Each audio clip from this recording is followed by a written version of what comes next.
महाराष्ट्र सरकारनं राज्यातील महिलांसाठी लाडकी बहीण योजनेची सुरुवात 2024 मध्ये केली। या योजनेचा लाभ राज्यातील लाखो महिलांना मिळतोय। मुख्यमंत्री माझी लाडकी बहीण योजनेच्या माध्यमातून पात्र महिलांना दर महिन्याला 1500 रुपयांची आर्थिक मदत केली जाते। दारिद्र्य रेषेखालील पात्र महिलांना या योजनेमुळे मोठा फायदा झालाय। लाडकी बहीण योजनेचा लाभ घेण्यासाठी महिलांना वेळोवेळी ई-केवायसी करावी लागते।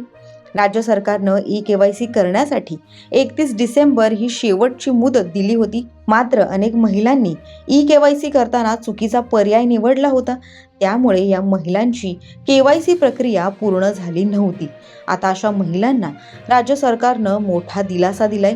महिला आणि बालविकास मंत्री आदिती तटकरे यांनी या संदर्भात पोस्ट करत नेमकं काय म्हटलंय सविस्तर पाहूयात। मंत्री आदिती तटकरे यांनी आपल्या अधिकृत सोशल मीडिया अकाउंटवरून पोस्ट करत म्हटलंय की महाराष्ट्रातील महिलांच्या आर्थिक सक्षमीकरणासाठी, त्यांच्या आरोग्य व पोषणामध्ये सुधारणा करण्यासाठी मुख्यमंत्री माझी लाडकी बहीण योजना राबवण्यात येते।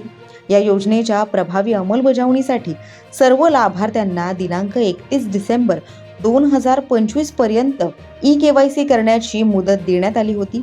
तथापि काही कारणास्तव ई-केवायसी करताना चुकीचा पर्याय निवडण्याची बाब निदर्शनास आली। म्हणूनच योजनेच्या निकषांनुसार या लाभार्थी महिलांची क्षेत्रीय स्तरावर अंगणवाडी सेविकांमार्फत प्रत्यक्ष पडताळणी करण्याच्या सूचना राज्यातील सर्व जिल्हाधिकाऱ्यांना देण्यात आल्या आहेत, अशी पोस्ट आदिती तटकरे यांनी केली आहे। दरम्यान वाशिम जिल्ह्यात अनेक लाभार्थी महिलांना लाडकी बहीण योजनेचा हप्ता मिळणं बंद झाल्याचं चित्र आहे।